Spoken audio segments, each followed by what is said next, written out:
সঙ্গ শয়তান, এবং এই কারণে আমরা শয়তান সম্পর্কে পড়তে বসছি যেন আল্লাহ এই কোরআনে মানুষের যে শত্রু, এই পরীক্ষার জীবনে মানুষের যে শত্রু, সেই শত্রু হিসাবে দেখাইছেন আল্লাহ শয়তানকে, দৃশ্যমান শত্রু।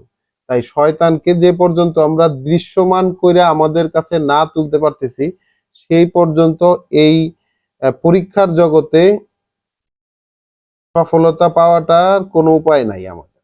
কাজে এইটা শত্রুকে আগে দৃশ্যমান করে তুলতে হবে আমাদের কাছে, নিজেদের কাছে। বিসমিল্লাহির রহমানির রহিম। সূরা আল আনআম আয়াত 141 থেকে পড়ছি।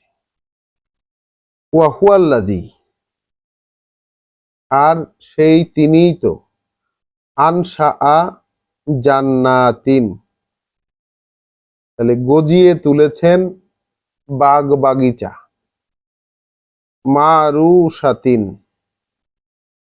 তাহলে গজিয়ে তুলেছেন বাগ বাগিচা মারুশাতিন, কিরকম? সেটা গুল্মলতা বিশিষ্ট, ঝাড় বিশিষ্ট, তাহলে ঝাড় বিশিষ্ট।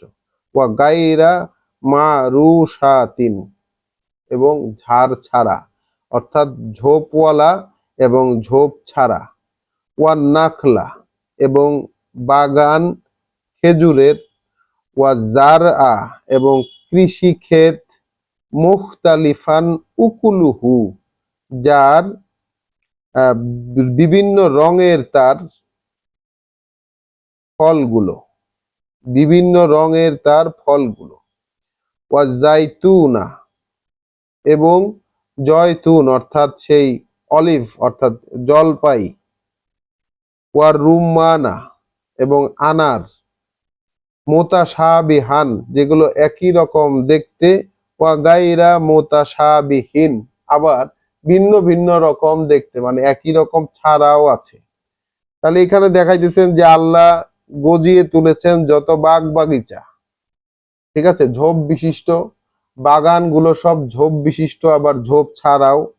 এবং বাগানগুলোর মধ্যে কিসের কিসের আছে? আছে হচ্ছে খেজুরের বাগান, হ্যাঁ, এবং এবং আছে খেজুরের বাগান, এবং আছে ফসলের ক্ষেত, যেগুলা বিভিন্ন ফল বিশিষ্ট, মানে তার শস্যগুলা ফলগুলা বিভিন্ন কালারের। তো খেজুরের মধ্যে কত রকম কালারের খেজুর আছে, ফসলের মধ্যে কত রকম কালারের ফসল আছে। এবং আছে কি জয়তুন, এবং আছে কি রুম্মান অর্থাৎ আনার। এবং সেগুলো বলছেন যে একই রকম দেখতে, সাদৃশ্যপূর্ণ, আবার সাদৃশ্য ছাড়াও। কুলু মিন সামারিহি, তাহলে খাদ্য গ্রহণ করো তোমরা তার ফলগুলো থেকে, ফসলগুলো থেকে। ইজা আসমারা, যখন সেই ফসলগুলা হলো গিয়া পাকে, বা যখন সেগুলোকে হারভেস্ট করা হয়। ওয়া আতু হাক্কাহু, এবং দিয়ে দাও হক, অধিকার, দিয়ে দাও অধিকার সেটার, অর্থাৎ যে ফসল সেটার মধ্যে অধিকার আছে, সেই অধিকারটা দিয়ে দাও। ইয়াউমা হাসাদিহি, যেই দিন ফসলটা তোমরা আহরণ করো, অর্থাৎ যেই দিনকা ফসল আহরণ করবে, ক্ষেতের ফসল বাগিচার ফসল যেই দিনকা আহরণ করবে, সেই দিনই তার মধ্যে যার যা হক আছে, যার যা পাওনা আছে, সেখানে অধিকার আছে, সেটা দিয়ে দাও। ওয়ালা তুসরিফু, এবং এই ক্ষেত্রে সীমা লঙ্ঘন করবা না, তোমরা এই ক্ষেত্রে সীমা লঙ্ঘন করো না। ইন্নাহু লা ইউহিব্বুল মুসরিফিন, যারা সীমা লঙ্ঘন করে তাদেরকে তিনি অর্থাৎ আল্লাহ পছন্দ করেন না। তাহলে এইখানে আল্লাহ কি একটা আদেশ দিলেন আমাদেরকে, আমরা কি এই আদেশ সম্পর্কে আসলে কতটুকু জানতাম? দেখেন, 0%। গ্রামের মানুষ, মানে কোরআনে না আসা পর্যন্ত মানুষ তো একজনও জানে না, একজনও মনে হয় না। হ্যাঁ, ক্ষেতের ফসল এটা কেমন একটা কারেন্ট ইনকাম যদি ধরেন আপনি। ক্ষেতের ফসল মানুষের এমন একটা জিনিস, বাগিচার ফল ফলাদি এমন একটা জিনিস, তাইলে বলতেছেন আল্লাহ যে যেই দিন ফসল হারভেস্ট করবা সেই দিন তখনই দিয়ে দাও। আবার পড়ি, ওয়া আতু, আর দিয়ে দাও, হাক্কা হু, হক তার, অর্থাৎ সেই ফসলের যে হক আছে, যে ফসলের মধ্যে যা অধিকার আছে, ইয়াউমা হাসাদিহি, যে দিনকা তোমরা এটাকে হারভেস্ট করবা, যেদিন তোমরা এটাকে ফসলটা আহরণ করবা, ওয়ালা তুসরিবু, এবং এইখানে কিন্তু তোমরা সীমা লঙ্ঘন করো না, ইন্নাহু লা ইউহিব্বুল মুসরিফিন, তিনি কিন্তু সীমা লঙ্ঘনকারীদেরকে পছন্দ করেন না। ওয়ামিনাল আনআমে, এবং সেই চতুষ্পদ গৃহপালিত জন্তুগুলো হতে, হামুলাতান, এমন এমন জাত জন্তু আছে, এমন জন্তু আছে যেটা কিনা বহনকারী, ঠিক আছে, বহনকারী অর্থাৎ যানবাহন হিসাবে কাজ করে, বা বোঝা বহন করার হিসাবে কাজ করে। ওয়া ফারসান, এবং এই যে খাদ্য বিছানার কাজে ইউজ হয়, খাদ্য খাদ্য কাজে, খাদ্য এবং বিছানার কাজে ইউজ হয়। তাহলে জন্তুগুলার মধ্যে, গৃহপালিত জন্তুগুলার মধ্যে এমন জন্তু আছে যেগুলো কিনা ভার বহনের কাজে ইউজ হয়, এবং আহ, খাদ্য এবং বিছানা অর্থাৎ মানে চামড়া তাদের এইসব কাজে ইউজ হয়। কুলু মিম্মা রজাকা কুম আল্লাহ, তাইলে খাও, কনজিউম করো, খাদ্য গ্রহণ করো, তা থেকে রিজিক হিসাবে দিয়েছেন তোমাদেরকে যা আল্লাহ। তাহলে কনজিউম করো, খাও, খাদ্য গ্রহণ করো সেই সব থেকে বরাদ্দ হিসাবে দিয়েছেন, জীবিকা হিসাবে দিয়েছেন তোমাদেরকে যা আল্লাহ।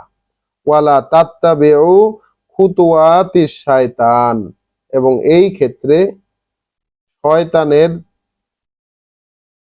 ঠিক আছে, শয়তানের পদচিহ্ন, শয়তানের পায়ে পায়ে চলা চিহ্ন যেটা, সেটাকে অনুসরণ কইরো না।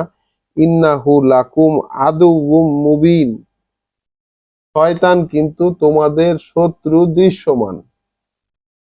তাহলে এইখানে খাও, এই খাওয়ার বিষয়টা ওই যে ফল ফসল, এইখান ফল ফসল বাগিচা সংক্রান্ত যে বিষয়টা আল্লাহ বললেন সেটার মধ্যেও আছে।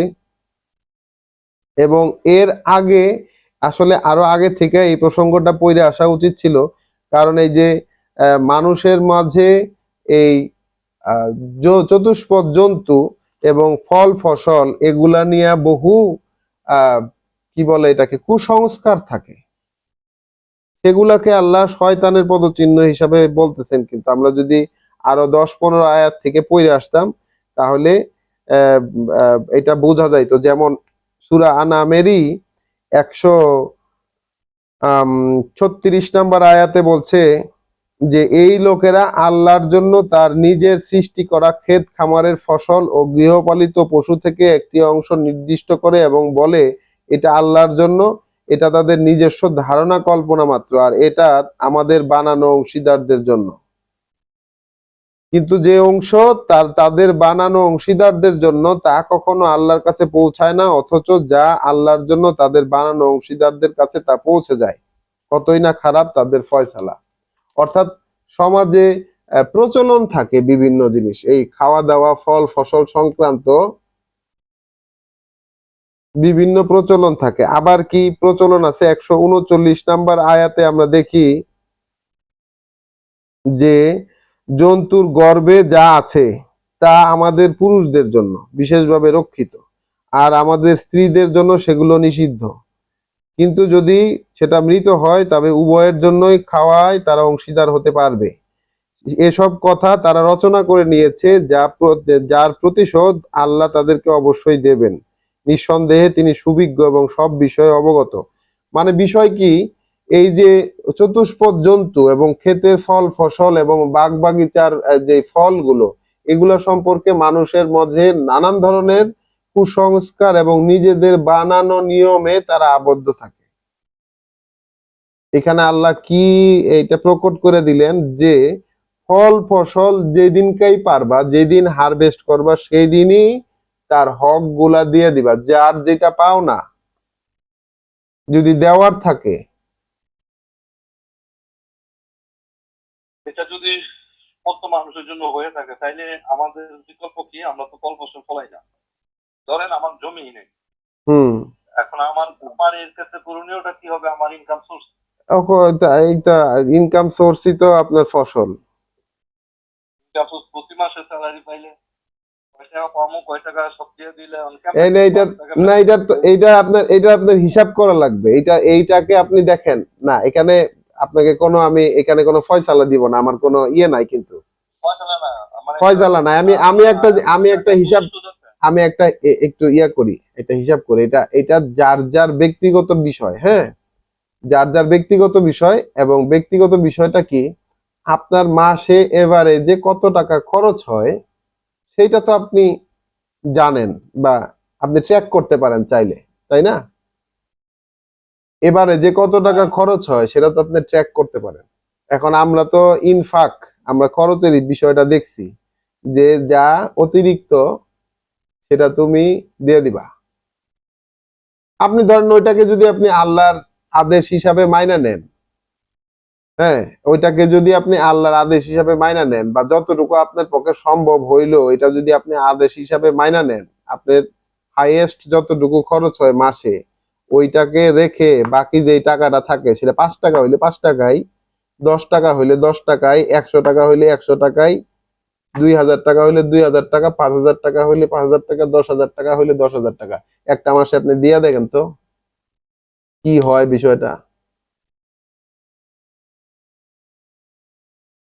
আসলে ভাই আমার এটা যদি না হতেন দেন লেখ সহজ করে সীমা লঙ্ঘন করে। হ্যাঁ,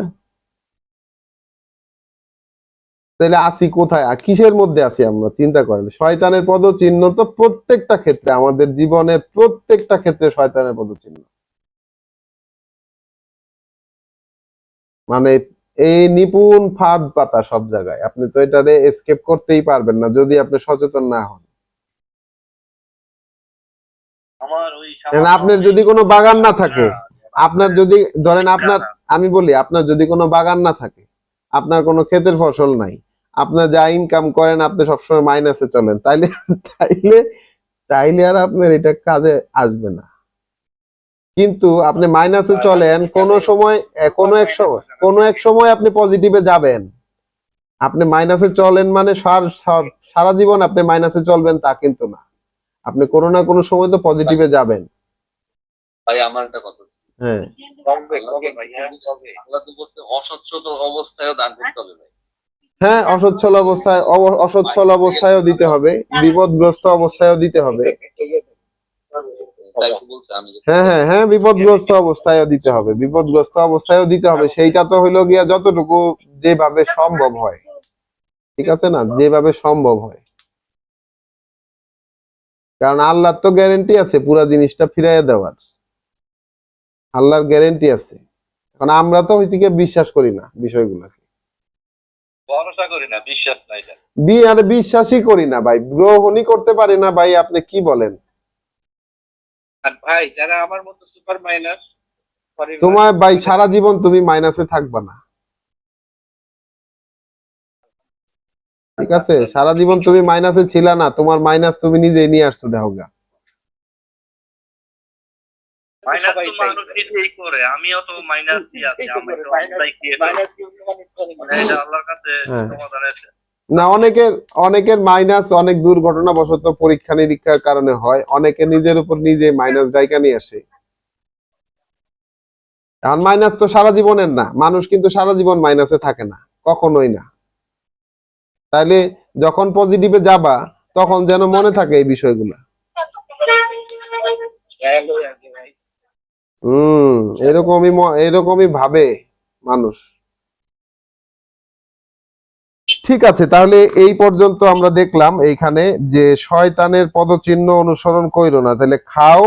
অর্থাৎ তোমাদের যেই ফল ফসল হয়, যে চতুষ্পদ জন্তু আছে সেই সব জন্তু থেকে যে খাবার জিনিস, শুধু খাও না, বিষয়টা হচ্ছে কনজিউম করো। যা কিছুই তোমরা বিভিন্ন জায়গা থেকে পাচ্ছ আল্লাহর দেওয়া, সেগুলা থেকে কনজিউম করো, সীমা লঙ্ঘন করো না। এইখানে যদি কারো হক থাকে হকটা ভাইয়া যখন তখন আদায় করে দাও, এটাই হচ্ছে গিয়ে কথা। হকটা যখন তখন, এখানে ওই দুরবস্থায় থাইকা দেওয়ার কথা বলা হচ্ছে না, এখানে হচ্ছে যে হক যার আছে তাকে দিয়া দাও। যেমন পিতামাতার তো হক আছে, আত্মীয় স্বজনের হক আছে, হক কার কার আছে এও আমরা জানি, এগুলা কোনো নতুন কোনো বিষয় না।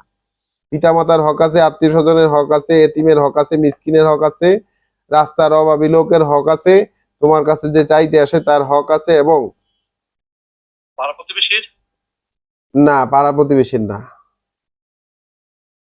পাড়া প্রতিবেশী না, দরিদ্র মানুষ, মিসকিন, তোমার কাছে যে চাইতে আসে তার হক আছে, এবং যে বিপদগ্রস্ত হয়ে আটকায় গেছে তার হক আছে, আল্লাহর পথে চলতে গিয়ে যে আটকায় গেছে তার হক আছে। বুঝলেন কিনা? পাড়া প্রতিবেশী কোনো উল্লেখ নাই, কিন্তু পাড়া প্রতিবেশীর সাথে হচ্ছে উত্তম আচরণের কথা বলা আছে, দেওয়ার কথা বলা নাই। হম। তাহলে পাড়া প্রতিবেশীর মধ্যে যদি কেউ অভাবী থাকে তাইলে ভিন্ন ব্যাপার। অভাবী থাকলে আচ্ছা, তারপর 142, এরপর হচ্ছে 7-এর 20। 7-এর 20 সেই সেই ইয়াটাই, আদম ইবলিস উপাখ্যান। এইটা আর আজকে পড়বো না, আজকে তাহলে এই পর্যন্তই আমরা রাখি। 7-এর 20 পর্যন্ত লাগবে না আমাদের একটা আয়াত এই পর্যন্তই রাখি। হ্যাঁ বলেন, আপনি, অসুবিধা নেই।